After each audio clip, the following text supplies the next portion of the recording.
Hello, welcome. How do you fancy a little dive into r/JustNoMother-in-law? If you want to judge some naughty mother-in-laws with me today, then please do stick around and enjoy. And don't forget to like and subscribe, please. And of course, quick disclaimer, any opinions that I give on the post are just that, just opinions, not facts, not to be taken as such. If you have a differing opinion, that is perfectly fine. Do feel free to leave it in the comments. Just make sure you're keeping it respectful with anyone you don't agree with. There's no need to be mean to people just because you have a different opinion. Okay, with that being said, let's get started, shall we? Okay then, so Independent Prophet 86 says mother-in-law won't leave during postpartum. Oh dear. My mother-in-law lives out of state and tends to fly in for long visits. I told her when I was 25 weeks pregnant that the maximum amount that she could stay during this postpartum period is 10 days.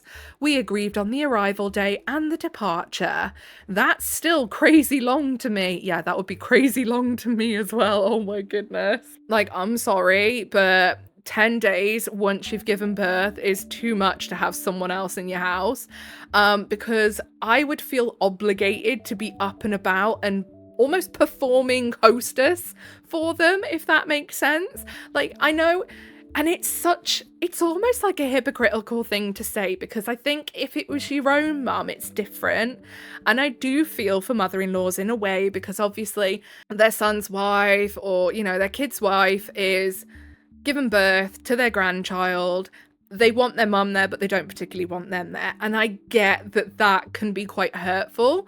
But when it comes to the postpartum phase, any visitors that are there to help out, let's be honest, they're usually there to help out mum. Are there times where that's going to be a different case? Of course there is.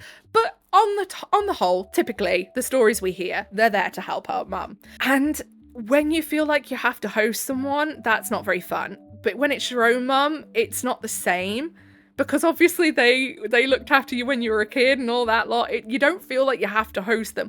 I don't know, the dynamic's different. And I do feel sorry for some mother-in-laws, because I can see where that could cause some animosity and what have you. But yeah, I do think anyone staying for 10 days after you've given birth is too much in my book, personally. I just wanted to put that out there to say that I do understand why, for a good mother-in-law, for a good mother-in-law, someone who knows to understand boundaries and all that lot, I can see why it could feel a little bit hurtful. And I would get why that would be upsetting. Because yeah, I do see that sometimes there is that kind of a little bit of a double standard there. Not that I'm saying that that's what's happening here, and we're going to read ahead because I've friggin' rambled again. Little did I know, she went ahead and planned 17 days and only told darling husband. Her departure date was way after we agreed. Anyway, I had to have an emergency C-section, so she flew in even earlier by 9 days. In all, she's been here 9 days. Done. She's had her time, right? Wrong. When I found out that she had secretly booked a week later for leaving, I asked her to change her flight to leave ASAP so I could have my normalcy and routine in the time we agreed on before. I am having trouble feeding and bonding and resting with the baby while she's here, so I told her that it would be best if she left, and I reminded her that she came early and had already seen the baby for 9 extra days. The situation changed, adjustments are needed, so she changed her flight. Instead of now, it's in a week. She just moved the departure date back to the original date. I told her to leave, nicely as possible. Instead, she just made the flight a little earlier. But not earlier at all, because it's the original departure date. I cannot do another week. I asked her to leave, I also told her something, and she did something else. She is planning on staying until it's been a full month of my baby's life. She's ruining the whole experience. I set the boundary twice now. How do I get this woman out of my house? She won't listen to darling husband either. What do I do now? Yeah, no, that's a big no. I'll be like, get out or I'm reporting you. And I know that's really dramatic, but if someone's really refusing to leave your house, and by saying she won't listen to the husband either, clearly the husband's been telling her to get out. But then again, if he arranged for 17 days when OP had said only agreed to 10 and he'd done that behind OP's back? Is he actually telling her to get out? I don't know. Jury's out on that one. But yeah, no. I mean, would I actually go ahead and report her if she didn't leave and I really wanted her out? I don't know. But I think the threat alone maybe would be enough. If you threaten to report her and have her removed from your property, maybe that would be enough. But no. If somebody is actively asking you to leave their property, you don't refuse to go. That is insane. So, down in the comments, Nopes 2001 says, OP had an emergency C-section.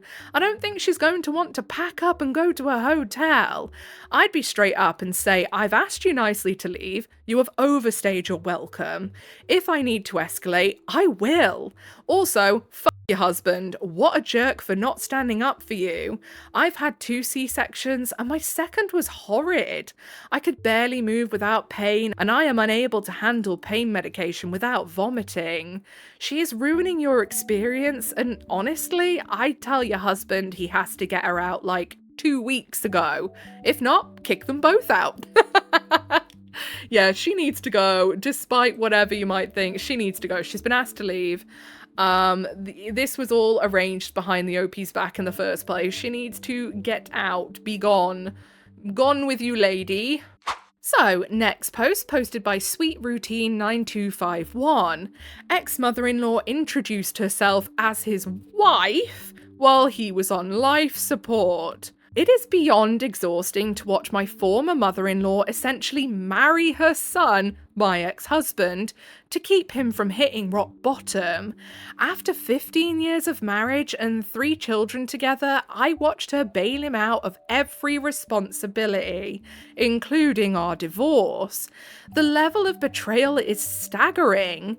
Last year, she finally admitted that she had known about and supported his 9-year affair with a co-worker the entire time. What a pair of scrotes. Oh my goodness. She kept his secret while I was still his wife, and now she continues to ignore his blatant drug use just to keep him under her roof. She has created a relationship so enmeshed that it is visible to everyone. When he was recently on life support in the hospital, she repeatedly introduced herself to multiple doctors and nurses as his wife, ew, instead of his mother, ew. She even claims she can't go to sleep until he tucks both her and the dog in and kisses them goodnight. Oh, mate. Like, the kicker here is you could be like, oh, well, maybe she needed to just say that to be able to get into the hospital. That's her son. She wouldn't need to do that because it's her son. That's so creepy. In public, the behavior is just jarring. She exclusively refers to him as babe or honey, and even refers to him as as daddy when telling stories. Okay, so I could understand if she did that as if to say, yeah, you know, talking to the kids like, oh, you know, daddy did this, but any other place, no. In talking to anyone else, that becomes quite creepy. Like, the thing is, though, the one thing I will say is here in the UK, it's pretty normal for people to call their kids like babe. It's like a little sweetie or something like that here. It doesn't have like a relationship connotation. It's just like a pet name for anyone. Like, I've had co-workers who call each other babe and stuff. Like, mates and best mates will often call each other babe. Like, it's not necessarily reserved just for a partner. So I will say that one doesn't jar me as much, but it depends where you are, doesn't it? Because if it's not something that's typically used as a pet name for just anybody, wherever you are, then yeah, no, creepy. The intimacy between them is so couple-like that it makes everyone uncomfortable. The ongoing joke amongst those who know them is that they are married in every way except for the physical component. Oh, gross. This dynamic is a complete barrier to his sobriety. He isn't focused on being a father to his kids because he's too busy being a surrogate husband to his own mother. I'm trying to move on, but the sheer toxicity of this relationship is a constant drain on my mental health. Yeah, I could see why. That makes sense. My goodness. I wonder if she likes keeping him, on under the influence, so she has control over him, so he stays. Which, quite honestly, yeah, he's an absolute twerp because he decided to sleep with somebody else and he had an affair, and he is disgusting, don't get me wrong, but you can be a disgusting person and also be being abused emotionally and mentally at the same time. Because yeah, keeping someone from sobriety so that you can keep a control over them, that's abuse. We can't sugarcoat it. That is abuse. But yeah, honestly, they both sound weird as fuck. So, down in the comments, Kitty File says, is there an adult protection services where you live? Exactly, yeah, that's it. You can't fix your ex, but maybe someone can. He's being abused by his mother. Bingo! Probably has been his entire life. He needs help, and she needs punishment. I reckon the only reason that she stuck up for him and made it easy for him to have an affair is because she was just waiting for the moment that would break the OP and him up. So then Coffee Tea Pony says, second this, and I will go ahead and third it, because yeah, I think that's bang on the money, honestly. That one has left a very, very horrid taste in my mouth, that story. Ugh. Shiver up my spine. So, next post, Remarkable Space 435 says, my mother-in-law forced a ridiculous every other week living arrangement on me during college, so my boyfriend and I moved out. Hi everyone, this happened a while ago, but I still can't get over it and just need to get it out of my system. Some context, my boyfriend and I were going to college in a big city far away from our hometowns, so naturally we had to find apartments in the area. At first we lived separately because we hadn't been together for very long.